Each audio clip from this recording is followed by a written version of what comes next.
En los conflictos familiares más delicados, la verdad rara vez se presenta de forma clara, casi nunca grita, casi nunca se impone de inmediato. En la mayoría de los casos, se esconde detrás de gestos, silencios y versiones cuidadosamente construidas. Y cuando hay niños en medio, esa verdad suele ser la primera víctima. Lo que ocurrió en aquel tribunal de familia no fue simplemente un proceso judicial por custodia. Fue la revelación gradual de un mecanismo de manipulación emocional que había operado durante años sin ser detectado. Un mecanismo silencioso, persistente y profundamente dañino. Solo la experiencia acumulada de un juez acostumbrado a leer o que, não é dito, impediria que esse processo terminara reforçando uma injusticia.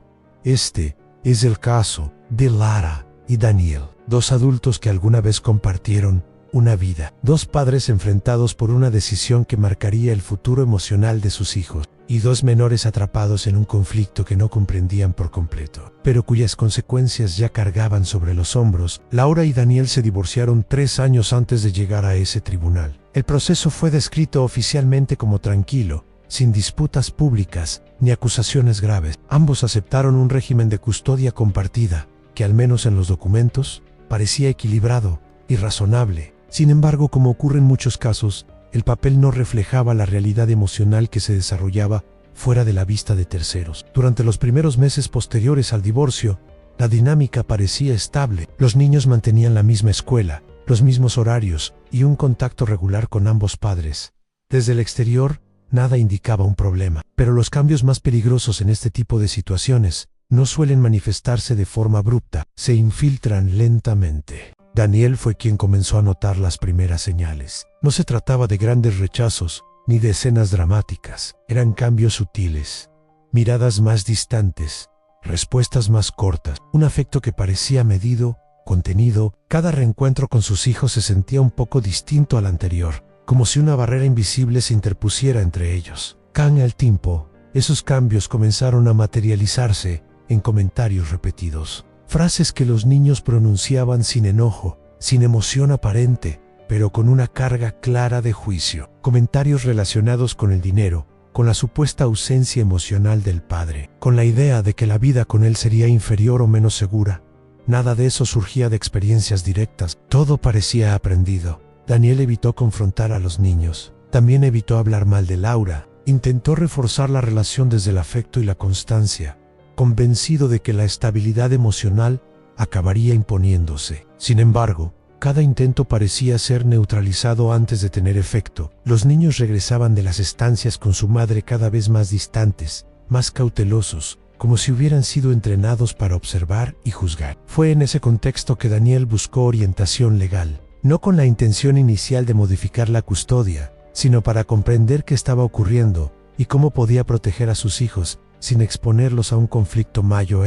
Fue durante esas primeras consultas cuando escuchó un concepto que explicaba con precisión lo que estaba viviendo: alienación parental. La alienación parental no se manifiesta de forma explícita, no implica violencia física ni amenazas evidentes. Se construye a través de la repetición constante de mensajes negativos, de la distorsión de la imagen del otro progenitor y del uso sistemático de la culpa emocional. Es una forma de abuso que suele pasar desapercibida porque se disfraza de preocupación, de cuidado y, en muchos casos, de amor. Cuando el caso finalmente llegó al tribunal, Laura parecía tener una posición sólida. Su presentación fue cuidadosamente elaborada. Se mostró como una madre agotada, emocionalmente afectada, preocupada por el bienestar psicológico de sus hijos. Su discurso se apoyaba en percepciones, sensaciones y temores. Nada concreto, pero todo intensamente emocional. La estrategia legal fue clara. No se atacó frontalmente a Daniel. En su lugar, se construyó una imagen difusa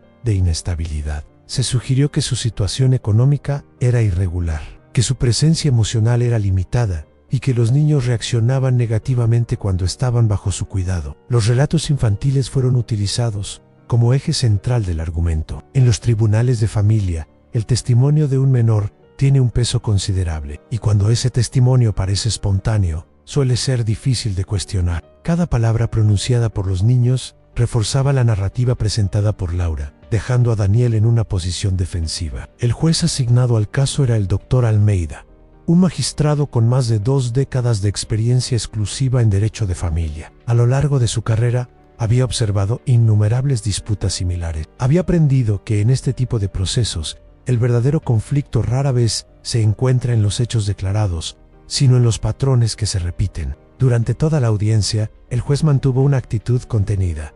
Escuchó sin interrumpir y tomó notas. Observó con atención a cada uno de los presentes, prestó especial atención al lenguaje corporal, a las reacciones ante determinadas preguntas y sobre todo a la forma en que los niños respondían a los estímulos del entorno. Algo en el desarrollo del caso comenzó a llamar su atención. Las acusaciones eran consistentes en tono, pero pobres en detalles. No había referencias temporales claras. No había episodios específicos que justificaran el nivel de rechazo manifestado. Todo se apoyaba en una carga emocional constante, cuidadosamente sostenida. A medida que avanzaba la audiencia, la percepción general en la sala era que Laura tenía ventaja. Incluso la defensa de Daniel parecía prepararse para una resolución desfavorable. Sin embargo, el juez no compartía esa certeza. Para él, ciertos vacíos comenzaban a ser demasiado evidentes como para ignorarlos. Fue entonces cuando decidió introducir un elemento inesperado en el proceso, un detalle aparentemente menor, relacionado con la vida cotidiana de los niños, que permitiría evaluar algo fundamental a la autenticidad de la narrativa presentada. Ese momento marcaría el inicio de un cambio profundo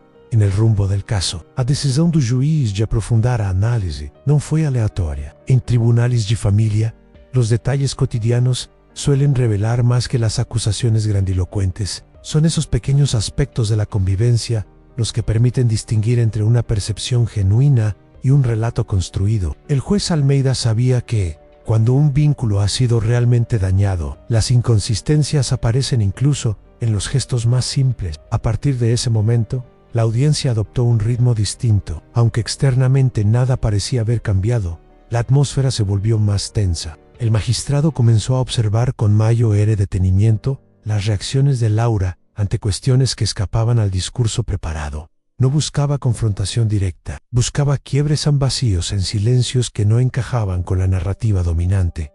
Mientras tanto, Daniel permanecía en una posición contenida. No celebraba ni mostraba expectativa. Durante meses había aprendido que, en este proceso, cualquier demostración emocional podía volverse en su contra. Su atención estaba puesta en sus hijos, en cómo evitaban el contacto visual, en cómo parecían esperar aprobación antes de responder incluso a estímulos mínimos. Esa dependencia emocional era, para quienes sabían identificarla, una señal clara de un entorno manipulador. El juez comenzó a revisar con mayor atención el expediente. Allí constaban informes escolares que no coincidían con la supuesta inestabilidad descrita, evaluaciones académicas que mostraban un rendimiento constante, observaciones de docentes que señalaban cambios de conducta coincidentes con los periodos posteriores a las estancias con la madre. Ninguno de esos elementos había sido enfatizado por la acusación. También llamaba la atención la ausencia de pruebas objetivas que respaldaran las afirmaciones más graves. No había registros de incumplimientos,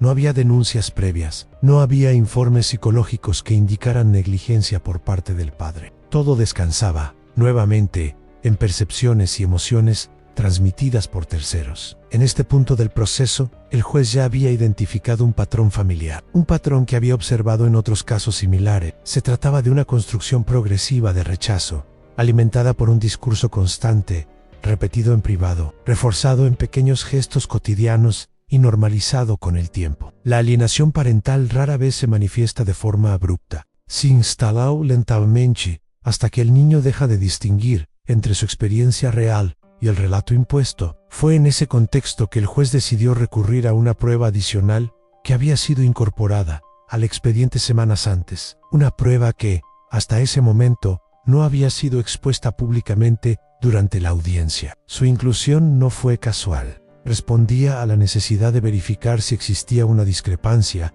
entre la conducta mostrada en el tribunal y la conducta ejercida en el ámbito privado. La prueba consistía en una grabación de audio obtenida de manera indirecta, vinculada a una situación cotidiana y sin conocimiento de la persona registrada. No se trataba de una confesión explícita ni de una amenaza directa. Su valor residía en mostrar la dinámica real de interacción entre la madre y los hijos, lejos del entorno controlado del tribunal. Cuando el juez autorizó su reproducción, la sala quedó en completo silencio.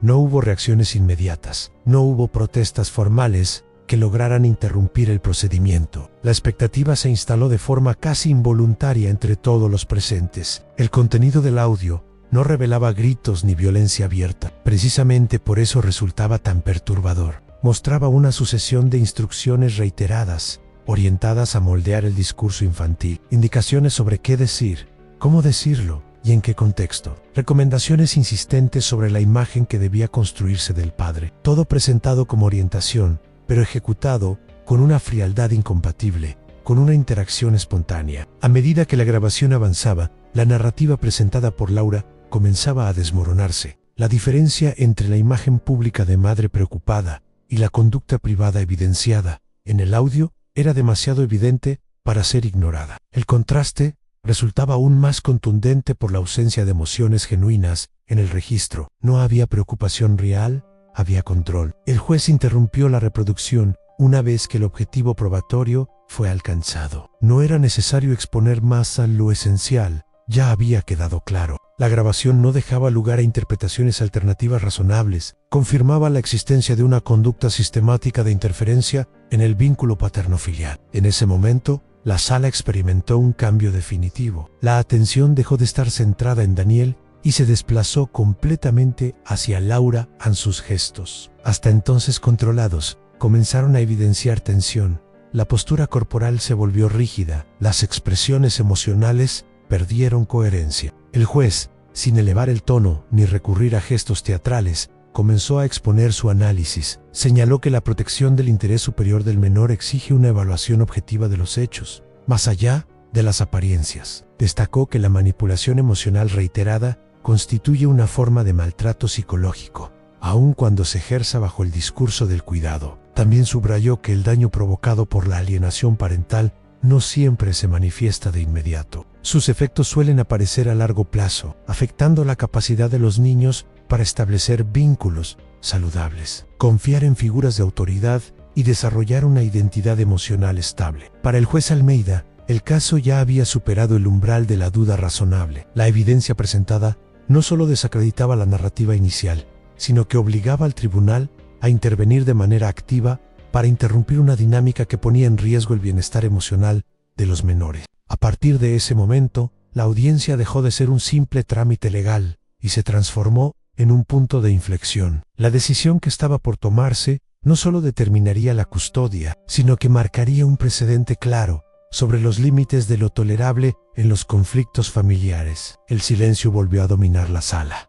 Todos comprendían que la resolución sería contundente. No quedaba espacio para soluciones intermedias, ni para interpretaciones ambiguas. El tribunal estaba frente a una situación que exigía una respuesta firme. El juez se tomó unos segundos adicionales antes de continuar, no por indecisión, sino por la gravedad de lo que estaba a punto de formalizar. Sabía que su determinación tendría consecuencias profundas, no solo legales, sino emocionales y psicológicas para todos los involucrados. Ese instante marcó el cierre definitivo de una narrativa y la apertura de otra completamente distinta. La resolución del tribunal no fue inmediata, pero tampoco dejó margen para interpretaciones ambiguas. Tras la exposición del análisis, el juez Almeida formalizó una serie de medidas que reflejaban la gravedad de la situación identificada. No se trataba únicamente de definir con quién vivirían los niños, sino de interrumpir un proceso de daño psicológico que ya había avanzado demasiado. La primera determinación fue la modificación del régimen de custodia. El tribunal concluyó que la permanencia de los menores en el entorno que había facilitado la manipulación emocional representaba un riesgo concreto para su desarrollo. En consecuencia, se estableció que Daniel asumiría la custodia principal de los hijos, con el objetivo de restablecer un vínculo afectivo libre de interferencias. La decisión no fue presentada como un castigo hacia Laura, sino como una medida de protección. El juez dejó constancia de que la alienación parental no responde necesariamente a una intención consciente de dañar, sino a dinámicas emocionales disfuncionales que, de no ser abordadas, se intensifican con el tiempo. Aún así, el tribunal fue claro en señalar que la responsabilidad por esas conductas no podía ser minimizada. Se dispuso que Laura mantendría un régimen de visitas supervisadas durante un periodo determinado. Esta medida buscaba garantizar la continuidad del vínculo materno, sin exponer a los niños a nuevos episodios de manipulación. Paralelamente, el tribunal ordenó una evaluación psicológica obligatoria para la madre, orientada a identificar los factores emocionales que habían motivado su conducta y a establecer un plan terapéutico adecuado. En cuanto a los menores, el juez consideró imprescindible la intervención de profesionales especializados en psicología infantil. Se estableció un seguimiento terapéutico con el objetivo de ayudar a los niños a reconstruir su percepción de la figura paterna, procesar la confusión emocional acumulada y recuperar una sensación de seguridad que había sido erosionada de forma progresiva. Daniel recibió la notificación de la resolución con una mezcla de alivio y preocupación. La decisión le otorgaba la responsabilidad principal sobre sus hijos, pero también le imponía el desafío de reparar un daño que no había provocado. El tribunal reconoció explícitamente su conducta constante y la ausencia de pruebas que indicaran negligencia o maltrato de su parte. La salida del tribunal no estuvo marcada por celebraciones. No hubo gestos de victoria ni expresiones de revancha. La gravedad del proceso vivido había dejado una huella profunda en todos los involucrados. Daniel se retiró acompañado de sus hijos, consciente de que la verdadera tarea apenas comenzaba a reconstruir la confianza, restaurar el afecto y ofrecer un entorno emocionalmente estable. En los meses posteriores, los informes de seguimiento reflejaron avances graduales. Los niños comenzaron a mostrar conductas más espontáneas. La tensión constante disminuyó. La relación con el padre empezó a desarrollarse sin la carga de mensajes contradictorios. Aún así, el proceso de recuperación fue lento y requirió acompañamiento profesional constante. El tribunal continuó supervisando el caso de manera periódica. Cada revisión tenía como objetivo evaluar la evolución de la dinámica familiar y ajustar las medidas según fuera necesario. La prioridad se mantuvo inalterable, el interés superior de los menores, por encima de cualquier conflicto adulto. El caso de Laura y Daniel se convirtió en un ejemplo recurrente dentro del ámbito judicial, no por el nivel de exposición pública, sino por la claridad con la que evidenció una problemática frecuentemente subestimada. La alienación parental, al no dejar marcas visibles, suele ser minimizada o confundida con simples desacuerdos post-divorcio. Sin embargo, sus efectos pueden ser tan devastadores como los de otras formas de maltrato. Desde una perspectiva jurídica, el caso reforzó la importancia de analizar patrones de conducta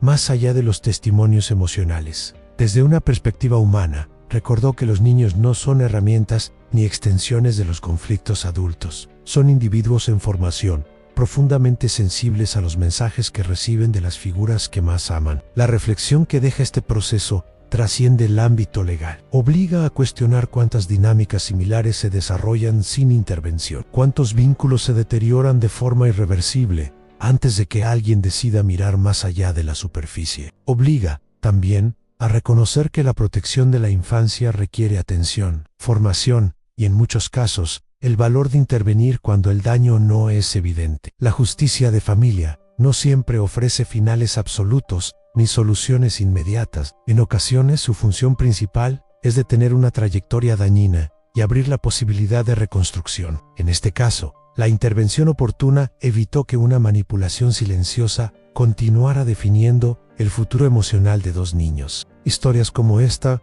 no suelen ocupar titulares ni generar atención mediática. Ocurren en salas discretas, lejos de las cámaras, pero sus consecuencias son profundas y duraderas. Comprenderlas es fundamental para reconocer que la verdadera protección de los menores comienza cuando los adultos dejan de priorizar sus propios conflictos. Si este caso te llevó a reflexionar sobre el impacto de las decisiones parentales en la vida de los hijos, tu participación es importante. Compartir estas historias ayuda a visibilizar realidades que, aunque silenciosas, afectan a miles de familias, y seguir atento a estos relatos permite entender que, incluso en los escenarios más complejos, la justicia puede convertirse en una herramienta de protección cuando se ejerce con responsabilidad y experiencia.